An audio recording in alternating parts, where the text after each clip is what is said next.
Hello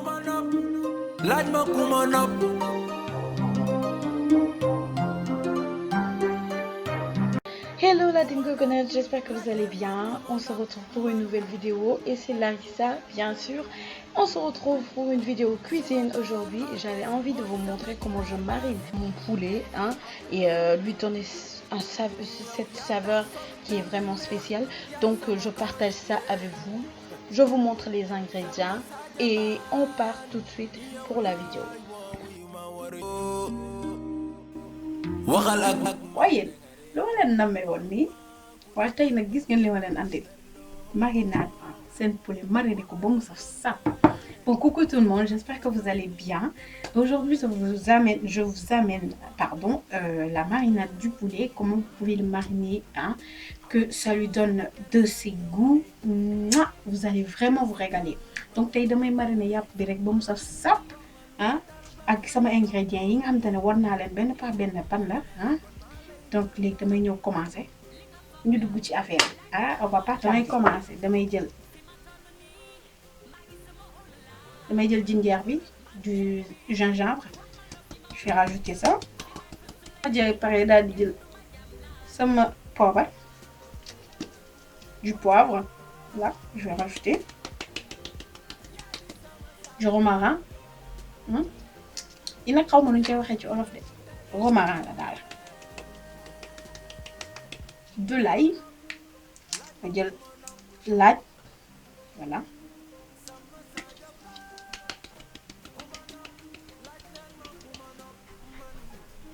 Li kaani bi la, c'est du piment, je vais rajouter.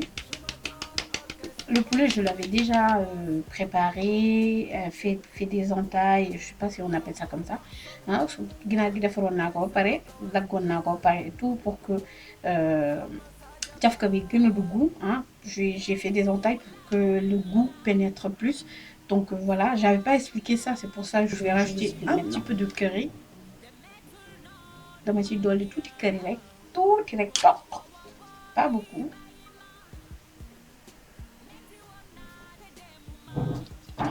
Curry bi nag bañ naa génn. Lii nag mix la, c'est un mix pour poulet, mix pour poulet la. dama ko siy rajouter, dama ko siy def rek. Je vais rajouter ça.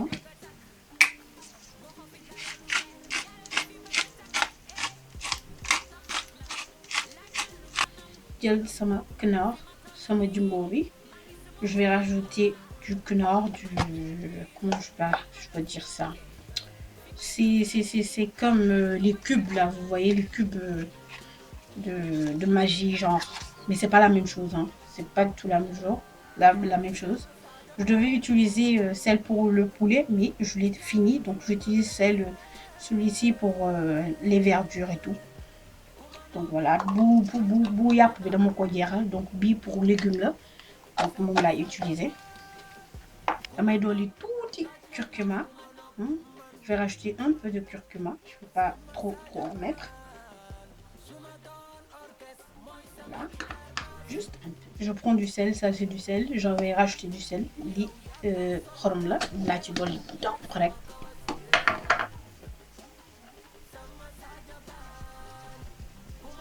Voilà, damay jël tuuti ci sama kaani bi, dagg bopp bi. Je vais enlever les têtes, les bouts, les têtes, je sais pas moi comment on dit. Et je vais les découper, je vais les poser comme ça. damay dagg tuuti kaani bi comme ça ni ma koy daggee nii ngeen koy gisee nii noonu laa koy daggee rek teg ko si noonu. Voilà, dina ko jox goût te dina ko safal aussi, mais il faut pas exagérer non plus. Voilà, doy na. Su ma paree jël sama sauce soja. Sauce soja, je vais rajouter. Mais jël sama sauce soja rek dolli ko si nii ngeen koy gisee ni ma koy defee nii.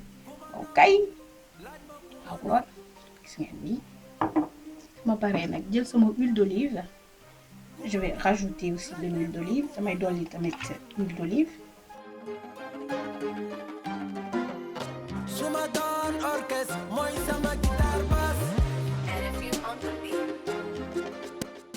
Su ma paree jël sama moutarde. Je vais rajouter de la moutarde.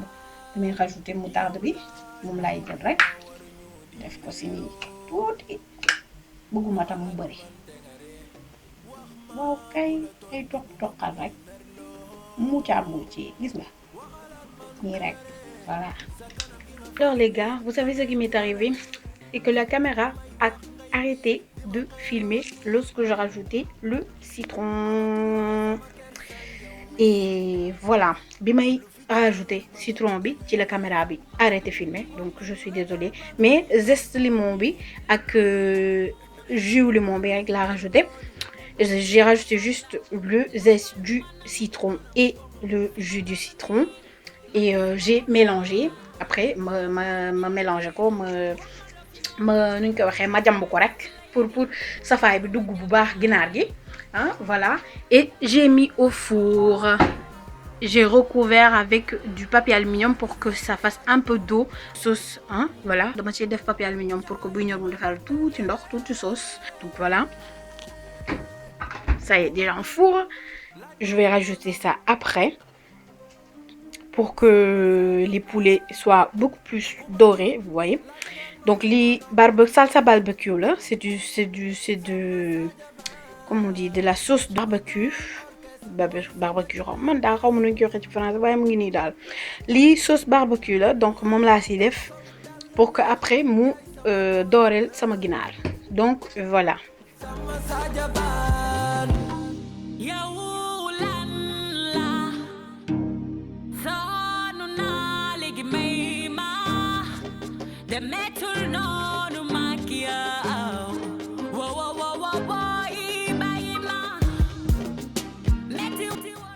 Dagone 5 moom laa ci dolli. C'est le piment que j'avais coupé tout à l'heure. Je vais mettre le reste ici.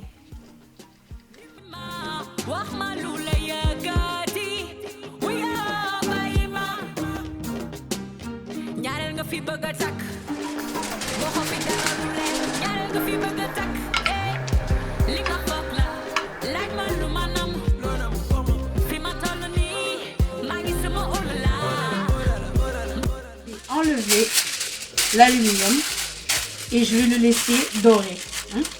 léegi damay génne aluminium bi ma bàyyi ko muy doore nànk-nànk bu commencé bu demee ba ndox bi wàññeeku bu baax ma dooree def sama sauce barbecue bi. Donc je vais attendre que l'eau diminue un peu pour y mettre la sauce barbecue. Donc je vais remettre au four sans le papier aluminium. On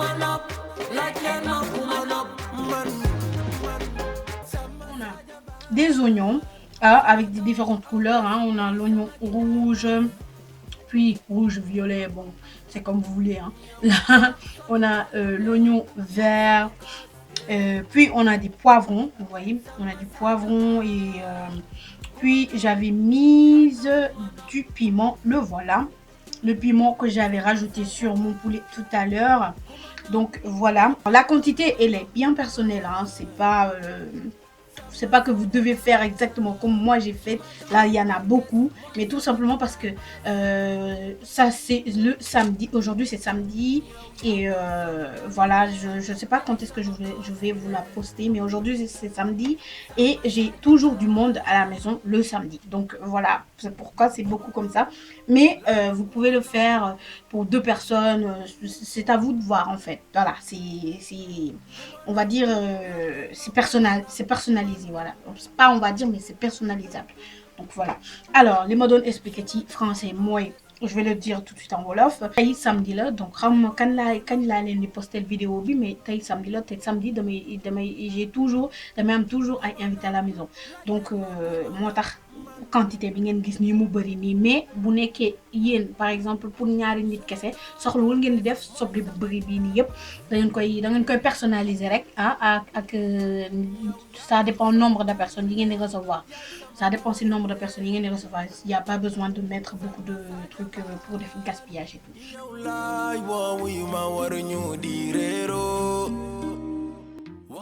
Du piment, damay jël kaani ma dolli ko si rek. Xam nga Sénégalais dafa bëgg lu saf. dañoo bëgg lu saf mais bu des fois dañuy exagérer ah tuuti rek. amatuloo sama kersa yow mi lu fi jarul ba nga bëgg a mel ni wax ma lu la dal ba nga may tontooni kon maa lay merloo ni li nga foog la laaj ma lu ma nam fi ma toll nii maa ngi sama olala man jeeg biir wax ma loo fi manqué fi may first lady kenn du ma jam naane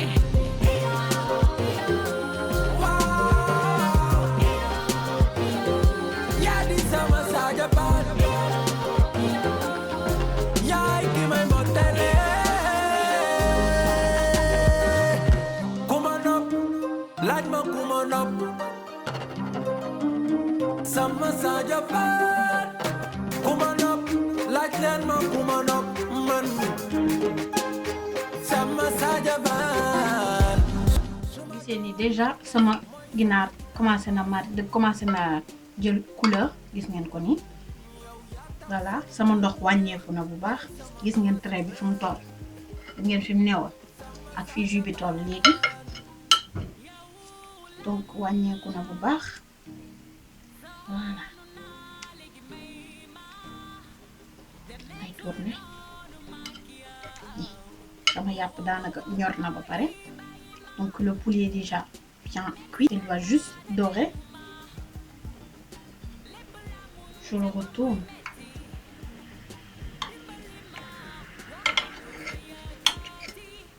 Je vais jël sama sauce barbecue. Je vais prendre ma sauce barbecue et je vais le tartiner sur le poulet. laaj ma lu ma nam fi ma toll nii maa ngi sama olala man jeeg biir wax ma loo fi manqué fi may first lady C'est nii diw naa ci sama sauce barbecue ba pare. Comme vous le voyez là, j'ai déjà tartiné ma sauce barbecue sur le poulet. Et maintenant, je vais tout simplement le mettre au four. Je vais allumer le grill et je vais mettre mon poulet au four. Damay taal grill bi rek pour mu dooreel ko ma dugal sama ginaar.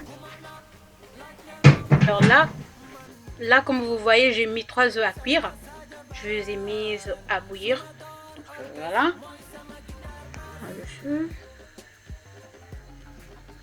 Attendant qu'ils cuisent, je sais pas si ça se dit, comme ça, je vais m'occuper de mes pommes de terre. À un bon stade, comme vous voyez bien, je vais les laisser dorer encore un petit peu. Et voilà, je viens de sortir mon poulet du four. Et vous voyez que c'est vraiment bien doré. Waouh! Et ça sent trop bon. Vous voyez la sauce qui reste un petit peu en bas là, je vais le rajouter, je vais le mettre au-dessus des oignons que j'avais découpés, les oignons qui sont au four, je vais les mettre au-dessus. Donc gis ngeen gars yi ah yàpp baa ngi nii génn na doore na ah ma ngay xeeñ lu neex fii daal ah yéen a fi manqué waaw yéen a fi manqué moo ngi. léegi nag gis ngeen sauce bii des ci suuf ci taat gi nii du ma jël lépp may damay jël tuuti rek aslaf comme ni ko Pape Cheikh di waxee daal di ko ci sotti tuuti ci kii soble yi ma daggati woon def ko ci four bi moom laay jël ma daal di ko ci sotti ci kaw rek tuuti rek pour mu am magaañu safaayu yàpp bi yaa ma gën a xam. donc moo ngi nii gars yi ah léegi li ma dese rek mooy sama pomme de terre yi ma nekk di defar soo paree dugal leen sama nen ngi ah léegi mu ñor kon xam ngeen léegi mu pare. gis ngeen nii pomme de terre bi daggati naa ko ba pare tout est prêt. bon fii ndox laa fi am damay jël tuuti xorom rek def ko ci ma teg ko ci gaz bi pour blanchir pomme de terre. Donc je vais blanchir maintenant mes pommes de terre. J'ai déjà mis du sel ici. Je vais transvaser les pommes de terre ici et je vais mettre au feu pour les blanchir. Sama blanchiment pomme de terre. Pareil, non? Sama pomme de terre, il m'a donné blanchir. Donc j'ai fini de pré-cuire les pommes de terre, de les blanchir. Donc je vais tout simplement les transvaser sur mon allant four. Et puis voilà. fi ma toll nii maa ngi sama oh là là man jeeg biir wax ma loo fi manqué fi may first lady kenn du ma jam naane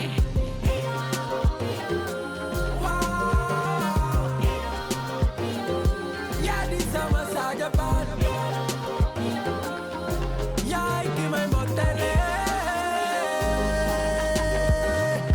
ku ma nopp laaj ma ku ma nopp J'ajoute un petit peu de sel. sama Sadio Bane xorom la pour laa ci dolli tuuti rek. sama Sadio Bane su ma doon orchestre mooy sama guitare basse yow yaa tax sol dal neex yaay sama kawas sama Sadio Bane yow leneen yi nii pare na. sonn naa léegi may ma ñu ngi ma doon naan classe yow daal da ngay jàngale ni toog jàngalewu ma kenn toog de li ma xam rek mu bëri mu néew moom laa leen di partager ci internet bi ku ci bëgg am ay nu ci waxee ku soxla mu ngi fi tege ku bëgg ay idée mu ngi fi aussi tege donc jox ma kenn ay leçons ou autre je vous partage juste ce que je sais ku soxla nag moom voilà donc mooy def dama koy delloowaat tuuti ci four bi rek mu gën a ñor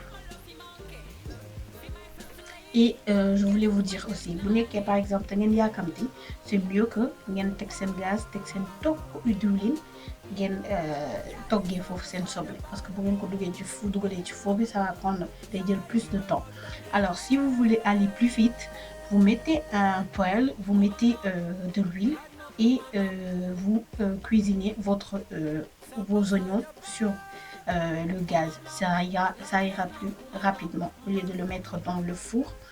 Donc moi je voulais la cuisson du four, c'était pour ça parce qu'il y a une saveur plus particulière.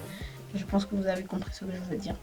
Donc bu ngeen bëggee dem plus vite rek bu ngeen bëggee plus gën a gaawantu teg leen ko ci gaz bi ak seen oil ak toog kii diwlin ngeen toggee ko foofu.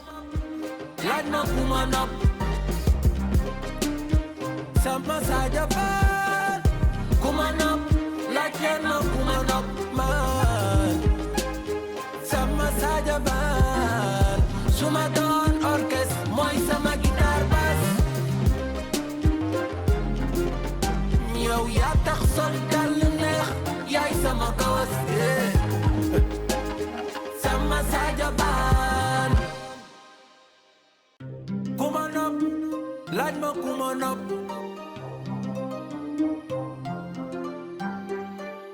ku ma daa mel ni lépp pare na de. Alors les amis, on dirait que tout est prêt là, tout est bien prêt. Donc ce que je vais faire, ñu ñëw yekk on va servir le plat je vais essayer de bien décorer ça. ku ma nopp laaj leen ma ku ma nopp man su ma doon orchestre mooy sama guitare basse yow yaa tax sol dal neex yaay sama kawas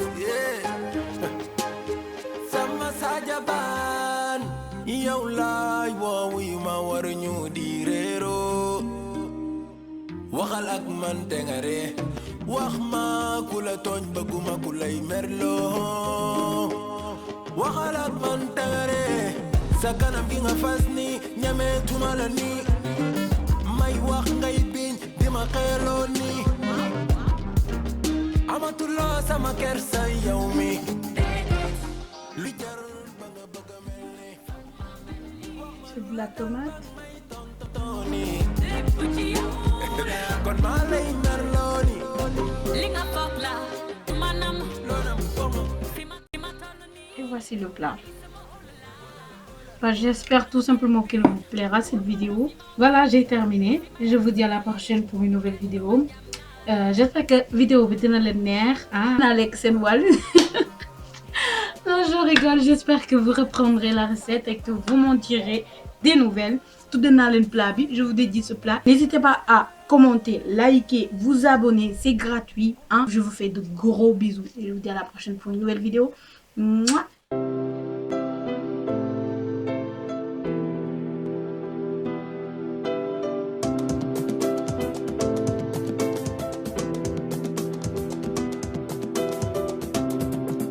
ñaan ñu yàlla boole dox si yoonu ngëm laa du sëy bi doore bul bàyyi sa nawle gën laa on the beat. li may yëg sama xol neex na loolu yow borom kër nga léegi jabar doo ko mën xel daf ci tollu ngeen boole mbégte ak metit